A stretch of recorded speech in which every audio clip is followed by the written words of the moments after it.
नमस्कार श्रोताओं, स्वागत है आपका अद्भुत पुस्तक कली हनुवाणी के 6 अध्याय में, जिसका नाम है अभिशप्त आत्माएं। जब आंधी थम गई तब मातंगों ने अपना नित्य प्रतिदिन का कार्य शुरू किया। यह दिन भी अन्य दिनों की तरह ही गुजरा, परंतु इसमें एक नई और विशेष बात थी।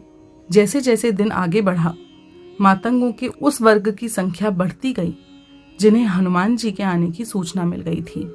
दिन के अंत तक सभी मातंग अलग अलग घटनाओं में हनुमान जी से मिल चुके थे। दिन के दौरान जिस जिस मातंग ने हनुमान जी के दर्शन किए, उसने अन्य मातंगों को हनुमान जी के आगमन का समाचार देने की असफल चेष्टा की। जब सभी मातंगों ने अलग अलग घटनाओं में हनुमान जी के दर्शन कर लिए थे, तभी उनके लिए इस बारे में बात करना संभव हो पाया। बसंत वह पहला मातंग था जिसके मुख से निकला हुआ हनुमान जी के आगमन का समाचार अन्य मातंगों को भी सुनाई दिया। हमारे चिरंजीवी गुरु हनुमान जी हमारी धरती पर पधार चुके हैं, उसने आह्लादित स्वर में यह घोषणा की। हाँ, हनुमान जी 41 वर्ष पश्चात हमसे मिलने आए हैं। चरण पूजा कल सूर्योदय से 2 घंटे पहले शुरू होगी। बाबा मातंग ने सभी मातंगों की सभा बुलाकर आधिकारिक घोषणा की। चरण पूजा की अधिकतर तैयारियां पहले ही पूरी हो चुकी थीं, क्योंकि मातंग जन हनुमान जी के आगमन की कई दिनों से प्रतीक्षा कर रहे थे। आधी रात को जब अन्य सभी मातंग सो गए, तब बाबा उर्वा को लेकर उस स्थान पर पहुंचे जहां पर चरण पूजा होनी थी।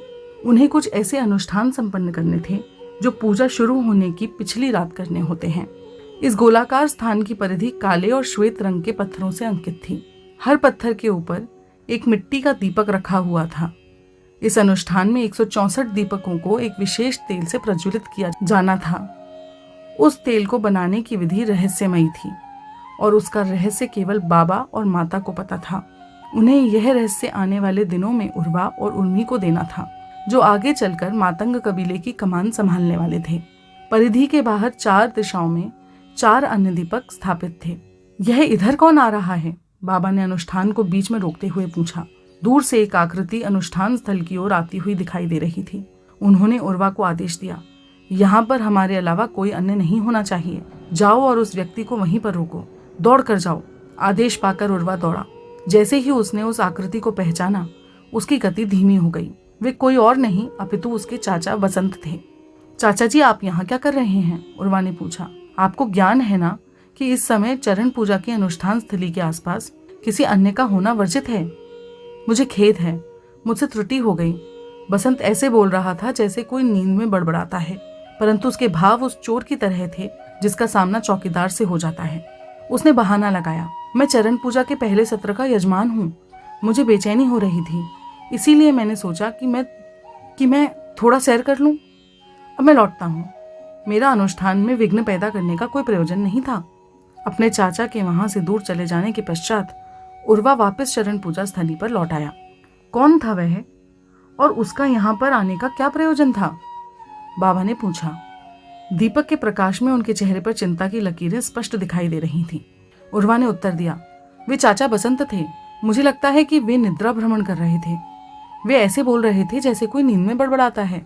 उर्वा ने तेल से भरा बर्तन उठाया और दीपकों में तेल भरने के कार्य में पुनः लग गया। बाबा ने कुछ नहीं कहा। वे मौन अवस्था में अपने कार्य में लगे रहे। कुछ देर पश्चात उर्वा बोला, बाबा, मैं निसंदेह होकर नहीं कह सकता कि वे निद्रा भ्रमण कर रहे थे। उनके व्यवहार में कुछ तो अवश्य ही संदेहप्रद था। वे कह रहे थे कि वे बेचैनी के कारण भ्रमण कर रहे थे। कदाचित वे तो जगे हुए थे, परंतु जगे हुए थे तो वे जानबूझकर इधर क्यों आ रहे थे?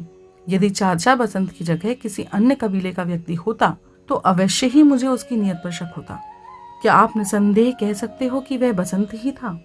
हाँ बाबा, इतना भी अंधेरा नहीं है कि मैं चेहरा पहचानने में त्रुटि कर दूं। मैंने उनका चेहरा भली भांति देखा था। बाबा ने कोई उत्तर नहीं दिया, या यूं कहें कि उनकी चुप्पी में ही उनका उत्तर था। बाबा की चुप्पी ने अपना काम किया। उर्वा को सत्य का बोध ऐसे हुआ जैसे किसी ने बर्फीले पानी के छींटे उसके चेहरे पर मारे हों। उसके मुख से अनायास ही शब्द निकले, हे भगवान, क्या उनकी देह में कोई पराई आत्मा थी? हाँ, मेरे विचार से किसी असुर आत्मा ने उनके तन पर आधिपत्य कर लिया है। बाबा ने अनुष्ठान की विधियां तीव्रता से निपटाने की चेष्टा करते हुए कहा। आधी रात को किए जा रहे उस अनुष्ठान से उस स्थली के चारों ओर एक अदृश्य सुरक्षा कवच बनने वाला था, परंतु सुरक्षा कवच के पूरी तरह बनने से पहले ही सुर और असुर वहां पर घुसने की चेष्टा कर रहे थे। यह तो बहुत भयभीत कर देने वाली बात है बाबा। एक असुर ने चाचा बसंत की देह पर आधिपत्य कर लिया और उन्हें यहाँ तक ले आया, उर्वा ने मंद स्वर में कहा। उर्वा के शब्दों को दबाने की चेष्टा करते हुए बाबा हंस पड़े। वे जानते थे कि इस घड़ी में असुरों के बारे में बातें करना उनको खाने पर बुलाने जैसा होगा, परंतु उर्वा के मन में असुरों के प्रति जिज्ञासापूर्ण विचारों को उबलते रहने देना भी उतना ही संकटजनक था। बाबा ने उर्वा की जिज्ञासा शांत करने के लिए कहा, यदि आप उनके बारे में जानना चाहते हो तो चरण पूजा के आरंभ होने की प्रतीक्षा करो। हनुमान जी सबसे पहले इसी बारे में व्याख्यान देंगे। बाबा के बोलने का ढंग इतना अनौपचारिक था जैसे वे वर्षा के बारे में बात कर रहे हों, क्योंकि सुरों और असुरों को किसी भी तरह की महत्ता देने का अर्थ था उनको शक्तिशाली बनाना। उर्वा ने कहा, मैं उनके बारे में सदा से जानना चाहता था बाबा। यदि ऐसी कोई अभिशप्त आत्माएं हैं जो मेरी आत्मा की अनुपस्थिति में मेरी देह पर आधिपत्य कर सकती हैं, तो मुझे उनके बारे में सजग रहना चाहिए। मुझे यह जानना चाहिए कि वे कैसे काम करती हैं और उनका उद्देश्य क्या है। कदाचित बाबा उर्वा को यह बता पाते कि सुर और असुर अपने कृत्य आत्मा की उपस्थिति में भी कर सकते हैं। उसके लिए देह का सुप्त होना या निवासी आत्मा का स्वप्न लोक में होना आवश्यक नहीं है। सभी मनुष्यों में मातंग ही ऐसे जन हैं जो उनसे कम से कम प्रभावित रहते हैं।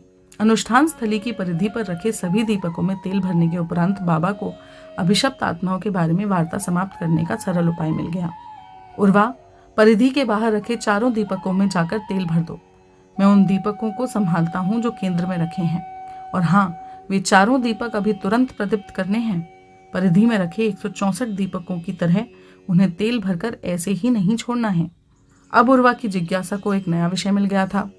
वह रहस्यमय तेल कौन सी जड़ी बूटियों से बना था और उसके संगठन को रहस्य क्यों रखा गया था। उसे इतना तो पता था कि वह तेल प्रकाश की कुछ ऐसी किरणें छोड़ता था जिनसे अदृश्य सुर और असुर दृश्यमान हो जाते थे। परिधि के बाहर 4 दीपक जलाने का प्रयोजन अभिशप्त आत्माओं को अनुष्ठान स्थली से दूर रखना ही तो था, अन्यथा वे किसी मनुष्य की देह धारण करके भीतर घुस सकती थीं। उन्होंने अभी अभी बसंत की देह धारण करके घुसने की चेष्टा भी की थी। उर्वा ने पहले एक परिक्रमा की और तत्पश्चात चारों दिशाओं में 4 दीपक जलाने की प्रक्रिया शुरू की। वह पहला दीपक जलाने ही वाला था कि उसने चाचा बसंत को पुनः अनुष्ठान स्थली की ओर आते देखा। बाबा, उसने तेजी से चिल्लाकर बाबा को सूचना दी। इस बार बसंत इतने गुप्त तरीके से आया था कि उर्वा की दृष्टि पड़ने से पहले ही वह अनुष्ठान स्थली के बहुत समीप पहुंच चुका था। बाबा ने अनुष्ठान बंद किए और स्थिति को परखा। उन्होंने उर्वा को निर्देश दिया, दीपक जलाओ उर्वा। उर्वा ने तुरंत निर्देशों का पालन किया। दीपक की विचित्र गहरे लाल रंग के प्रकाश में उसका चेहरा नहा गया। उसने अपेक्षा की थी कि दीपक जलाते ही तुरंत कोई चमत्कार होगा, परंतु चमत्कार तो दूर की बात है, बसंत की चाल भी धीमी नहीं हुई। बाबा, यह काम नहीं कर रहा है, उसने घबराकर बाबा की ओर देखते हुए कहा। जैसे ही पुनः बसंत की ओर देखा तो एक लाल रंग का विशालकाय पक्षी उसके कान के समीप से होकर गुजरा। उसे इतना तो समझ आ गया कि वह कोई पक्षी नहीं अपितु एक असुर था। दीपक के गहरे लाल रंग के प्रकाश में आसपास की सभी अभिशप्त आत्माएं दृष्टिगोचर हो गई थीं। वह दौड़कर परिधि के भीतर आ गया। बाबा को दीपक के रहस्यमय लाल प्रकाश की शक्ति पर इतना भरोसा था कि उन्होंने पुनः अपना अनुष्ठान कार्य करना शुरू कर दिया। बाबा, यह काम नहीं कर रहा है। चाचा बसंत, मेरा अर्थ है असुर, तेजी से इधर आ रहे हैं, वह पुनः चिल्लाया। बाबा ने उर्वा की अधीरता पर प्रतिक्रिया करना उचित नहीं समझा। उन्होंने अपना कार्य जारी रखा। दीपक के प्रकाश ने समय पर अपना प्रभाव दिखाया। जब रहस्यमय प्रकाश की किरणें बसंत की आंखों तक पहुंची तो उसकी आत्मा पुनः उसकी देह में आ गई और असुर निकलकर भाग गया। उर्वा ने देखा कि चाचा बसंत ने पहले अपने घुटने टेके और तत्पश्चात शांति से धरती पर लेट गए। लाल रंग का एक और बड़ा पक्षी प्रज्वलित दीपक की दिशा में उड़ा और तत्पश्चात ऊंचा उठकर अदृश्य हो गया। उर्वा चाचा बसंत की सहायता करने के लिए दौड़ा। कैसे, क्यों, मैं यहाँ पर क्यों आया? बसंत उठकर बैठ गया और बुदबुदाया। सब कुछ ठीक है चाचा जी, कोई हानि नहीं हुई है, आप वापस घर जा सकते हैं। उर्वा ने चाचा बसंत के कंधे पर अपना एक हाथ रखकर उन्हें आश्वस्त किया। बसंत का चेहरा अपराध बोध से लाल हो गया था। वह धीरे धीरे उठा, एक बार लड़खड़ाया और तत्पश्चात अपने घर की ओर बढ़ चला। कुछ क्षण पश्चात उर्वा और बाबा ने भी सभी रात्रिकालीन अनुष्ठान पूरे किए और अपने डेरे की ओर बढ़ चले। चलते चलते उर्वा ने पूछा, बाबा, उस रहस्यमय तेल से उत्पन्न होने वाले प्रकाश में ऐसा क्या है कि असुर भाग खड़े होते हैं? बाबा ने उत्तर दिया, प्रकाश में ऐसा कुछ नहीं है। सुरों और असुरों को भगाती है जागृति। जैसे घर के स्वामी के जागने पर चोर भाग उठते हैं, वैसे ही सुर और असुर भागते हैं। जैसे ही आपको यह भान होता है कि आपकी देह में अभिशप्त आत्माओं ने प्रवेश कर लिया है, तभी वे भागना शुरू कर देती हैं। दीपक का प्रकाश एक घंटी की तरह काम करता है, जिससे हमें उनकी उपस्थिति का बोध हो जाता है, जैसे अभी अभी बसंत के साथ हुआ। जैसे ही प्रकाश की किरणें उसकी आंखों में गिरी, उसे जागृति हो आई। ये अभिशप्त आत्माएं आपकी देह में तब तक रहती हैं जब तक आप उनकी उपस्थिति के बारे में अनभिज्ञ रहते हैं, अचेत रहते हैं, सुषुप्त रहते हैं। बाबा ने बातों ही बातों में मातंग समाज का एक बहुत बड़ा रहस्य उजागर कर दिया था, परंतु ये रहस्य इतना सरल था कि उर्वा का तेज दिमाग, जो जटिल वस्तुएं समझने का अभ्यस्त था, उसको समझ नहीं आया। बाबा कह रहे थे कि उस रहस्यमय तेल में ऐसी कोई विशेष जड़ी बूटी नहीं थी जिसकी स्वयं की अपनी कोई शक्ति हो। जब दीपक से प्रसारित हो रही प्रकाश की किरणें मातंगों को दिखाई देती हैं, तब उनके मस्तिष्क में घंटी बजती है जो कहती है, अभिशप्त आत्माओं से सावधान। उस घंटी के कारण उनकी आत्माओं में वह जागृति आती है जिसके कारण अभिशप्त आत्माएं भाग खड़ी होती हैं। यह ठीक वैसे ही होता है जैसे गांव का कोई चौकीदार रात को विभिन्न ध्वनियां निकालकर सो रहे जनों को सावधान करता है। यह तो बहुत भयानक है बाबा। ऐसे सोचकर भी डर लगता है कि कोई पराई आत्मा मेरी देह को अपने अधीन करके कुछ भी कर सकती है। उर्वा बोला, उसे अभिशप्त आत्माओं के बारे में मानसिक ज्ञान तो था, परंतु व्यवहारिक ज्ञान नहीं था।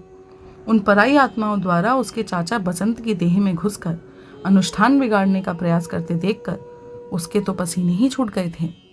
आपकी अपनी आत्मा भी उतनी ही पराई है जितनी कि वे। बाबा ने उर्वा के चेहरे को अपनी तेज और अनुभवी दृष्टि से परखते हुए कहा। वे यह देख रहे थे कि कहीं उर्वा के मन को किसी असुर ने अपने अधीन तो नहीं कर लिया था। उर्वा के बोलने का ढंग यह आशंका पैदा कर रहा था। जब बाबा को विश्वास हो गया कि उर्वा असुरों से संक्रमित नहीं था, वे आगे बोले, जब कोई आत्मा स्वयं को देह की स्वामिनी मानती है तो वह एक सुप्त और अज्ञानी आत्मा है, और अज्ञान, जैसा कि मैंने कहा, अभिशप्त आत्माओं को निमंत्रण है। यदि आपकी आत्मा इस देह से निकल जाती है, तब भी आपकी देह अस्तित्व में रहेगी, क्योंकि कोई अन्य आत्मा आपकी आत्मा का स्थान ले लेगी। यह आवश्यक नहीं है कि आपकी आत्मा इस देह में जन्म के समय आई हो, और यह भी आवश्यक नहीं है कि आपकी आत्मा इस देह की मृत्यु तक इसमें रहेगी। उर्वा अपने डेरे में पहुंचने के पश्चात सुर और असुरों के बारे में सोचते हुए सो गया, और स्वप्न लोक में भी उसे भयानक और भ्रमित कर देने वाले दृश्य दिखाई दिए। चरण पूजा निश्चित समय अर्थात सूर्योदय के 2 घंटे पहले शुरू हो गई। पूजा स्थल पर सबसे पहले प्रवेश किया ब्रह्मजनों ने। ब्रह्मजन वे वृद्ध मातंग थे जिन्होंने 41 वर्ष पहले चिरंजीवी गुरु हनुमान जी से ब्रह्म ज्ञान प्राप्त किया था। उनमें सबसे आगे थे बाबा और माता। उन्होंने मंत्रोच्चारण शुरू किया। उन मंत्रों में शाश्वत काल से चली आ रही मातंग परंपरा का गुणगान था, और एक पीढ़ी से दूसरी पीढ़ी को सौंपे जाने वाले उत्तरदायित्वों का विवरण था। उसके पश्चात उर्वा और उर्मी को आमंत्रित किया गया, जो बाबा और माता के पश्चात कबीले की कमान संभालने वाले थे। उन्हें पूजा स्थल की परिधि पर रखे 164 दीपकों को प्रदीप्त करने का कार्य दिया गया। ब्रह्मजनों ने इस कार्य में उनका पथ प्रदर्शन किया। यह कार्य शुरू करने से पहले उन देह रहित आत्माओं के बारे में जागृति आवश्यक थी जो उस स्थान के चारों ओर मंडरा रही थीं। उन आत्माओं को देह रहित कहना पूरी तरह से सत्य नहीं होगा, क्योंकि वे हर समय किसी न किसी देह में तो होती ही हैं, और जब किसी जीव की देह में नहीं होती हैं तो वायु में विचरण करती हैं, अर्थात वायु ही उनकी देह होती है। क्या आपको बोध है कि आप एक देह नहीं हो, आपकी एक देह है? वृद्ध मातंगों ने मंत्र गाया। हाँ हमें बोध है, हाँ हमें बोध है। उर्वा और उर्मी ने अपनी पंक्ति का गान किया। क्या आपको बोध है कि आप एक मन नहीं हो, आपका एक मन है? हाँ हमें बोध है, हाँ हमें बोध है। क्या आपको बोध है कि आपका अस्तित्व कई स्तरों पर है? देह, मन, बुद्धि, विवेक, चित्त, और आप इन स्तरों में से कोई भी नहीं हो। क्या आपको बोध है कि आप एक आत्मा हो? हाँ हमें बोध है, हाँ हमें बोध है। क्या आपको सुर और असुर वर्ग की अभिशप्त आत्माओं का बोध है? हाँ हमें बोध है, हाँ हमें बोध है। 41 वर्ष में एक बार होने वाली यह एक महान पूजा है। सकारात्मक भावनाओं की यहाँ पर बाढ़ आई हुई है। सुर अर्थात वे देह रहित आत्माएं जो मानव जीवन के सकारात्मक रसों का स्वाद लेती हैं, यहाँ पर बड़ी संख्या में एकत्रित हैं। वे हमारे देहों के माध्यम से हमारी सकारात्मक भावनाओं का पान करने का प्रयास करेंगी। हमें इसका बोध होना चाहिए। क्या आपको बोध है? हाँ, हमें बोध है। हाँ, हमें बोध है। जहाँ पर सकारात्मक भावनाएं होती हैं, वहाँ नकारात्मक भावनाएं अपने आप आ जाती हैं। असुर अर्थात वे देह रहित आत्माएं जो मानव जीवन के नकारात्मक रसों का पान करती हैं, यहाँ पर बड़ी संख्या में अपनी योजनाएं क्रियान्वित करने के लिए एकत्रित हैं। वे हमारी देहों के माध्यम से नकारात्मकता उत्पन्न करने का प्रयास करेंगी। हमें इसका बोध होना चाहिए। क्या आपको इसका बोध है? हाँ, हमें बोध है। हाँ, हमें बोध है। यह मंत्र उच्चारण करने के पश्चात उन्होंने परिधि पर रखे 164 दीपक जलाना शुरू कर दिया। जैसे जैसे प्रदीप्त दीपकों की संख्या बढ़ने लगी, वैसे वैसे गहरे लाल रंग का प्रकाश तेज होने लगा। जब सभी दीपक प्रदीप्त हो गए, तब पूजा स्थली के चारों ओर गहरे लाल रंग की एक दीवार सी दिखाई देने लगी। ऐसा लग रहा था कि वे सब किसी अंधेरी गुफा में पहुंच गए हों। उन्हें पता था कि वह कोई दीवार नहीं थी। दीपक जलने से वे असुर दृष्टिगोचर हो गए थे, जो परिधि को पार करके भीतर घुसने का प्रयास कर रहे थे। उन्हीं असुरों के झुंड से दीवार का भ्रम पैदा हो रहा था। इसके पश्चात वृद्ध मातंग पूजा स्थली के केंद्र में पहुंच गए और अग्नि कुंड में विभिन्न प्रकार की लकड़ियों के मध्य अग्नि देवता को आमंत्रित करने लगे।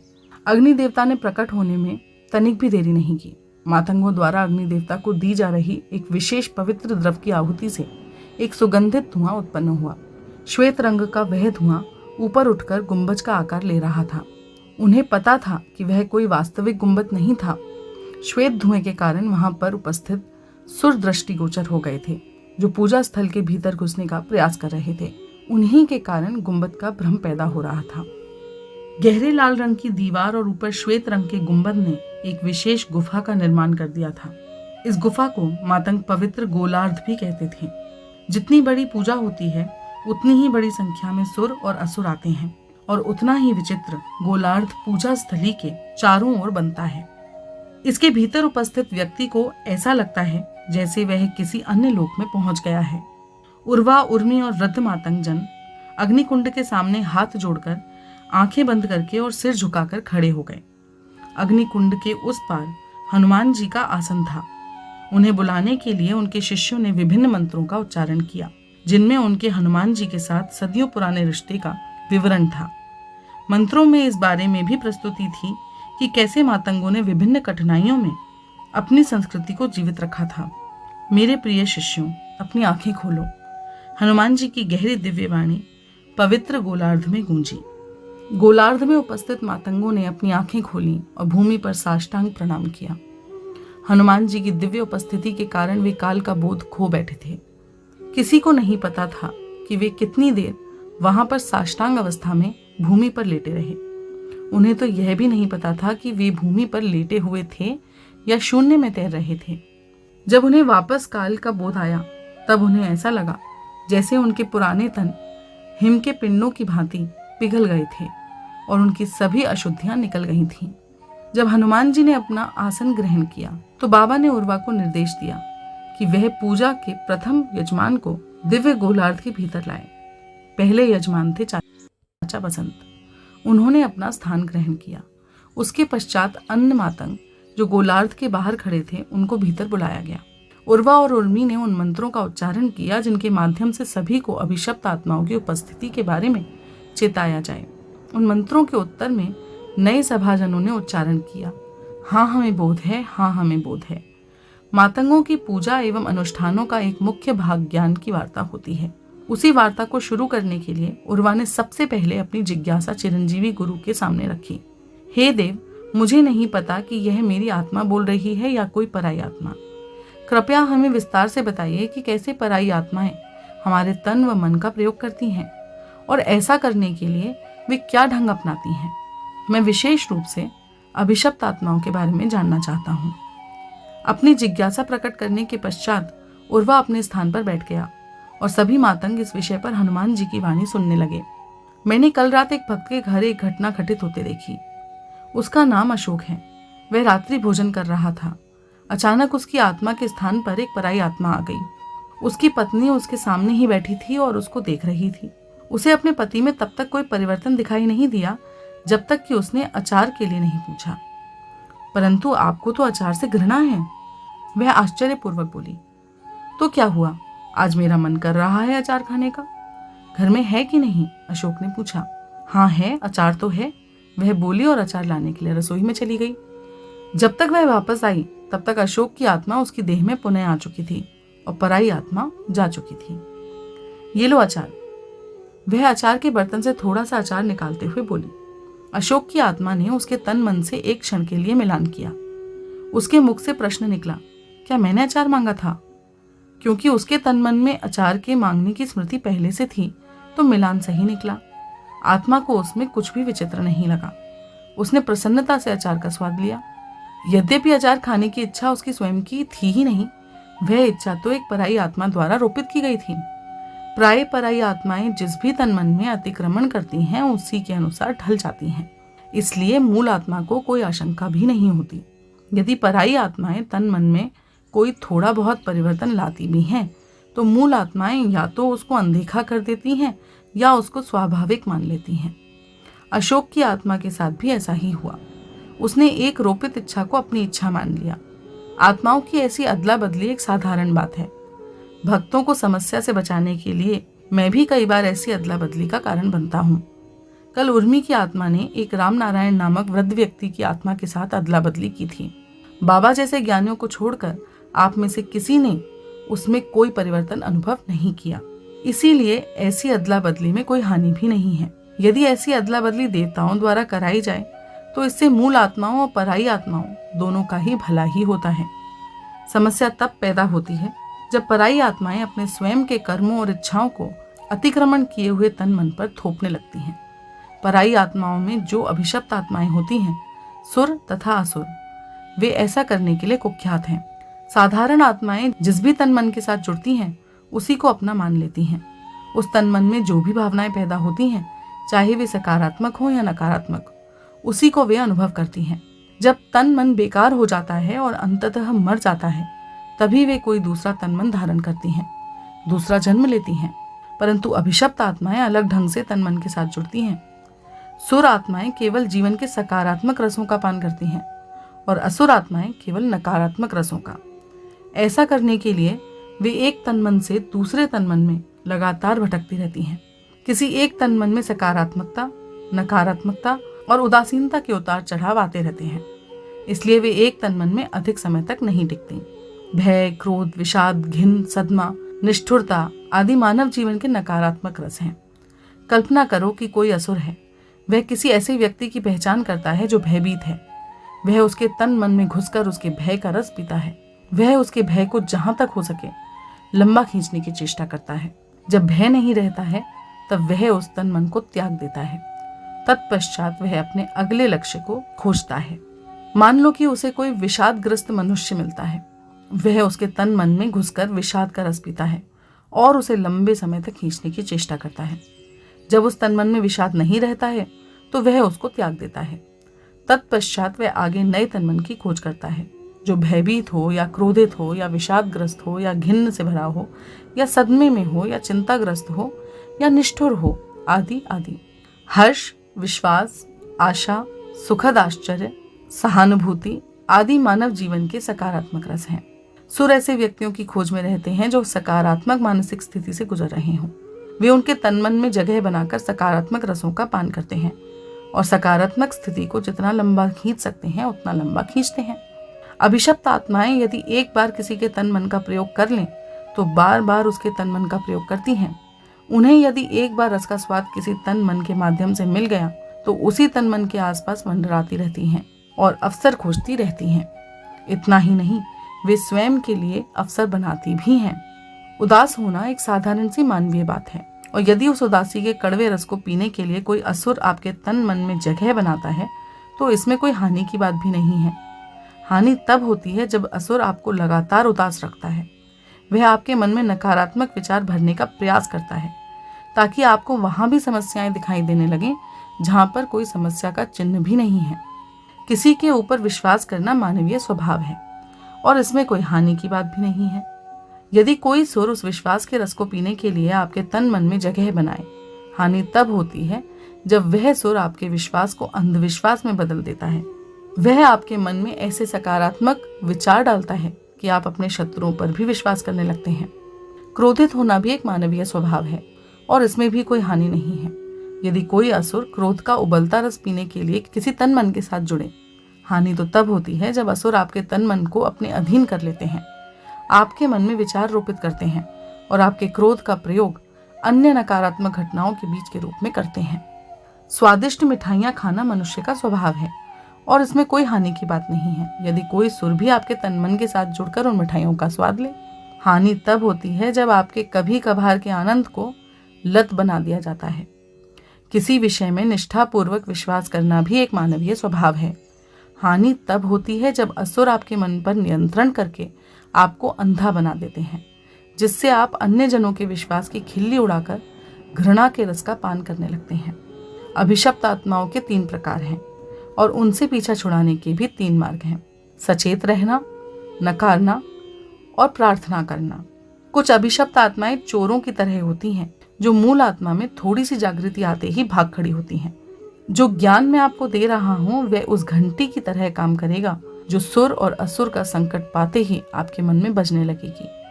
उदाहरणतः यदि उदासी लंबे समय तक चलती है तो आप समझ जाओगे कि किसी असुर ने आपके तन मन पर डेरा डाल लिया है।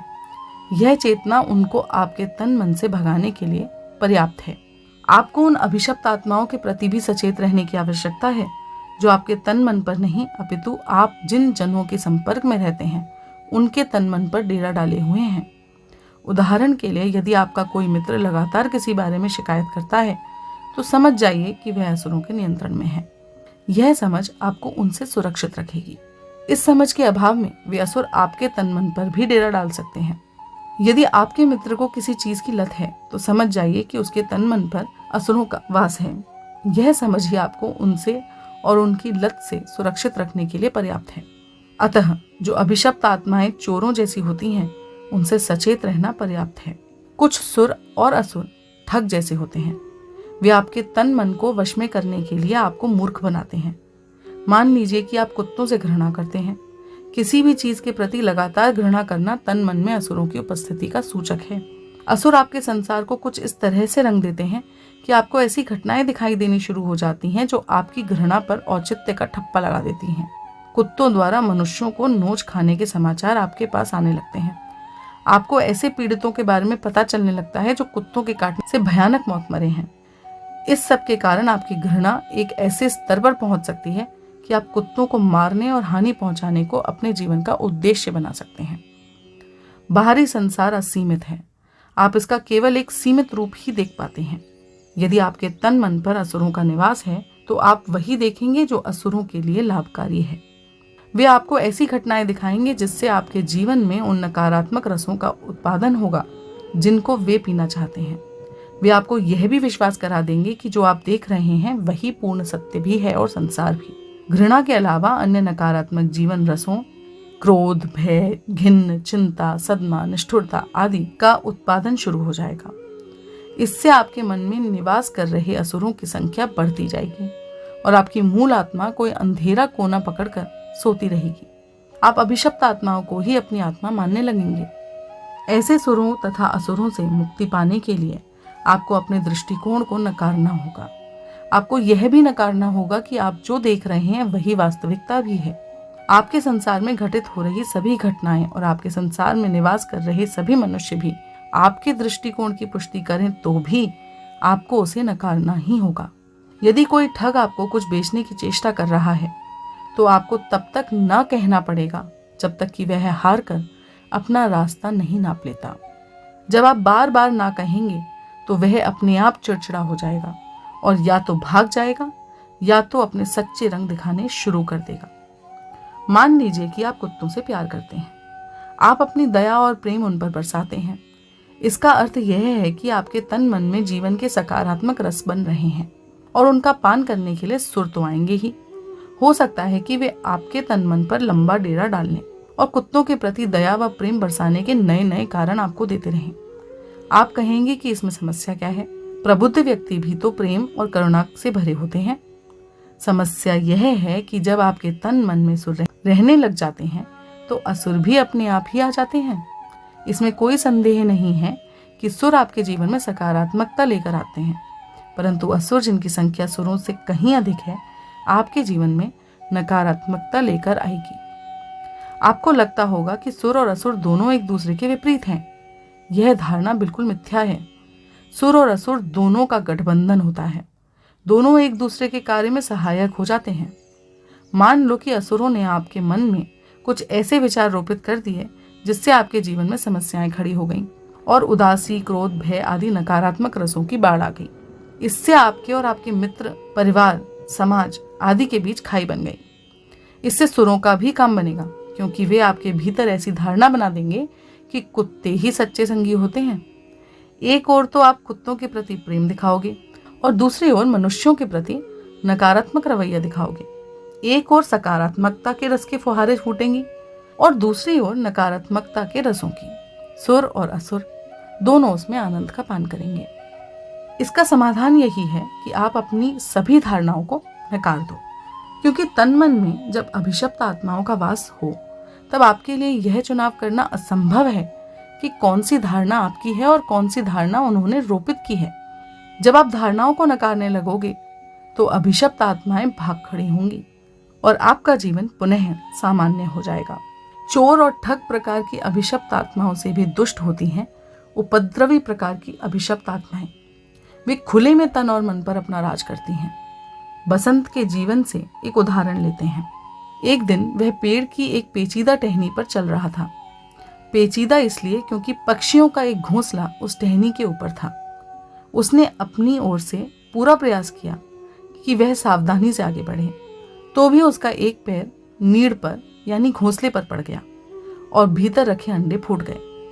इस घटना के कारण अगले कई दिनों तक उसके मन में पीड़ा और पश्चाताप का रस उबलता रहा। असुरों ने उस उबलते रस का पान किया।